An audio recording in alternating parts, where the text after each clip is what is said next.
Sagittarius, hello, Amanda here. Welcome to Unseen Hands Healing. This is your small story reading for January here at the end, towards the end of the month. So for those of you who are new, for the small stories, I choose a book off of my shelf that seems to want to speak to you, and I turn to a passage at random. I will read that passage to you, and then we will pull cards to illuminate how that reading may be applying to a specific situation that you are going through in your life. Okay, so Sag, what wants to come through for you today is an astrology classic here, aspects and personality. And so this is specifically talking about natal aspects in your birth chart. Okay, and the passage that I turn to is talking about Mercury square Neptune and Mercury opposite Neptune. Okay, so squares and oppositions tend to be more frictional aspects. Squares are aspects that require some form of action. You know, there's a square, there's a friction, there's a rub between the two planets that requires some bit of action to be taken in order to navigate that energy. The same is true to maybe a slightly lesser degree with oppositions. There's just a line of pull because the planets are exactly opposite one another. There's this line of pull between them, a taut line of tension, again, requiring some sort of action in order to work with those aspects. Okay, and so this passage is specifically talking about what it's like to have Mercury square Neptune or Mercury opposite Neptune in your natal chart astrologically. Mercury, the planet of communication. Neptune, the planet of dreams and the soul and higher philosophy and spirituality, really. Okay, and so here's what the author has to say here, Sag. And maybe you have Mercury square Neptune or Mercury opposite Neptune in your birth chart, and I'm speaking to you specifically because of that. Or maybe, Sag, there's something in this passage that is applying to your life right now, even if you don't have those aspects natally. Okay, so let's listen. With the harder aspects between Mercury and Neptune, the danger is that when these people, meaning people who have these transits natally, want to learn or to recount the facts as objectively as possible, Mercury, they quite unconsciously color, undermine, blur, or change them, Neptune, and do violence to the truth or make light of the truth. At worst, they could lead others astray or be led astray themselves. Nevertheless, the tensions in the aspects show them that something is wrong somewhere, especially as they often seem to get other people tensed up in a way that gives them food for thought. The feeling of dissatisfaction given by others' reaction serves in many cases as a spur to look for fresh data and other points of view.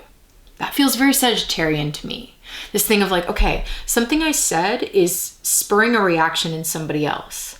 I think I need to look for other perspectives here. I think I need to look for other facts. What am I missing? Why are they reacting in that way? It's higher philosophy, higher thinking. Sagittarius is very good at looking at the larger points of view on things. Okay, so I think that's where we're tapping into your energy a little bit here, Sag. Indeed, somewhere along the line, they risk becoming attached to some sect, S-E-C-T. Another possibility is that owing to disappointment with or uncertainty over contacts, they start living the life of a hermit, dwelling alone in silence in order to enjoy their own very rich world of thought and experience. Formerly, these aspects were thought to fit these natives for the peace and quiet of the cloister, with its monastic rule and religious certitude away from the hustle and bustle of everyday life. Even with the hard aspects, these people have a lot of emotion and empathy. There need be nothing wrong with their impressions or feelings. Where they are most likely to go astray is in the interpretation of those impressions and feelings.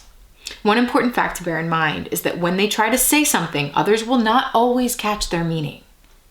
Yet the intense aspects give superior creativity, and the ease with which Neptune introduces the unseen into mundane affairs should mean plenty of fruitful ideas. With a vivid imagination, there is little they think impossible. Also very Sagittarian to me.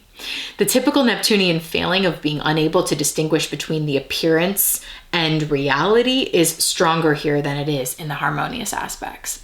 Okay, so essentially what we're looking at here, Sag, is a description of someone who is incredibly creative, feels the presence of something unseen, right? The unseen hands, or something higher spiritual, a higher spiritual connection in everyday life, which can lead to incredible imagination, incredible creative perspectives on life, but can also mean that as you try to interpret your feelings, there's a disconnect. Things tend to get lost in translation in terms of how others receive your emotional and idealistic experience of life.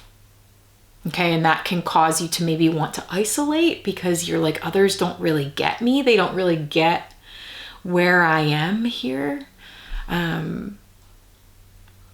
Okay, interesting. Let's see how this is fleshing out in the cards. Okay, so we're using the Next World Tarot here to clarify this for you. I'm going to give you a couple shuffles. And then these cards are really large. It's hard for me to do the regular shuffle with these, so I'm just going to spread them out and pick 3 at random. Okay, Sagittarius. What have we got for this small story? These two wanted to come out together, and here's a third. Let's see. The Hermit, right at the center of the deck. How about it? Okay, great. And we've got Mercury and the moon showing up. Wow. Potent message here, Sag. Take a look. We've got the 6 of Swords, which in this deck is Mercury and Aquarius. There's that Mercury showing up, and it says passage. And then we've got the Hermit, Virgo energy. Another Mercury. Okay, strong Mercury presence showing up here. Something about communication.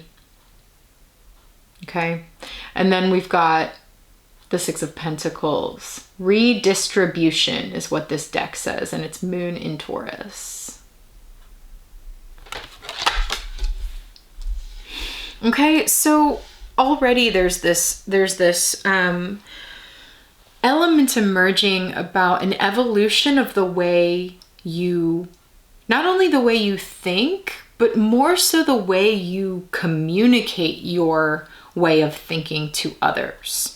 Okay, and so that's what the Passage card is speaking to me about, Sag, is that like there's a journey to be taken now. We're seeing a physical journey here, but I'm seeing this more as a mental journey for you in terms of like, what's the journey from your personal experience, solo experience of your own mind space, and the translation of that. Maybe it actually goes like this: Hermit, Passage, Redistribution, because this is sort of like the transit or the journey from this state to this state, which we see in the 6 of Pentacles is like working with others more successfully.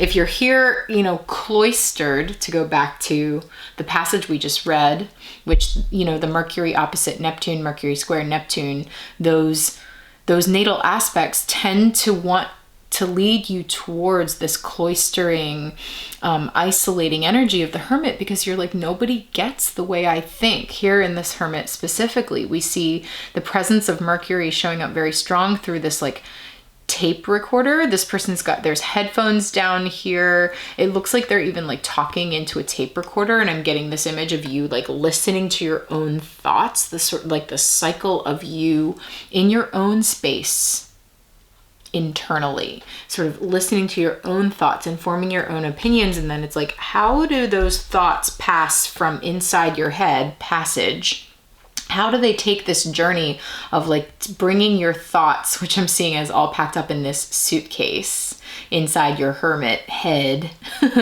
out into the world to be distributed to others? And there's a need with the Six of Pentacles to find balance in that distribution. You know, like it's like these two are sharing the load. Redistribution, sharing the load in terms of distributing all of these resources. Your mental space, Sag, is a resource. I think you're being asked to look at how you distribute that resource. Do you hold it all inside? Are you able to communicate that to people outside of you? And are you able to communicate in a way that others can actually utilize? In a way that brings balance into the lives of others and into your own life here. I'm getting this really interesting energy between these two people in this card of like suspicion. You can see that this person's kind of got some side eye for this person. And I think that's really illuminating the dynamic that came through in that passage we just read, which is like you communicate your thoughts and feelings to others and then it doesn't land on them the way you expect. You know, like they receive it in this way that's sort of like, what are you saying? Or there's like a disconnect in the way that they receive, because there seems to be something that's getting lost in translation from here to here. And so the emphasis actually in this reading is on the Six of Swords. It's on how do you move. For me, like the Six of Swords talks about movement, passage, moving from one state of being to the other, moving from this state of being to working together in harmony with others. How do you navigate that movement of your thoughts, ideas, philosophies, and creative leanings? How do you translate the very deeply felt experience of your own spirituality? I just saw 1221, which to me, that 12 speaks of the Hanged One energy, which is a deeply internal spiritual card as well. And it is also a card of suspension, of isolation, of waiting for the ideas to pop out of the head, waiting for the moment of enlightenment. So there's this really interesting thing of like, how do you communicate the very, I think, intense spiritual way that your mind experiences life? How do you communicate that to others in a way that is fruitful for both parties involved? Sag, what a really, really interesting reading. So listen, I'm going to take this into an extended reading now. If this is resonating with you so far, perhaps you will join me in the extended, where we will use some other decks here and get very specific clarity on what scenario this might be illuminating for you in your life. Okay, so if that sounds of interest to you, stick around. There's going to be a little preview of that extended reading at the end of this reading, so that you can make sure that the continuation still resonates with you. And if it looks like it's going to resonate, you can view that by clicking the link in the description below. That's going to take you over to Vimeo, and you can view this extended reading on Vimeo instantly. Okay, so perhaps I'll see you over there. Regardless, Sag, thanks so much for tuning in. Take care, and I will talk to you soon.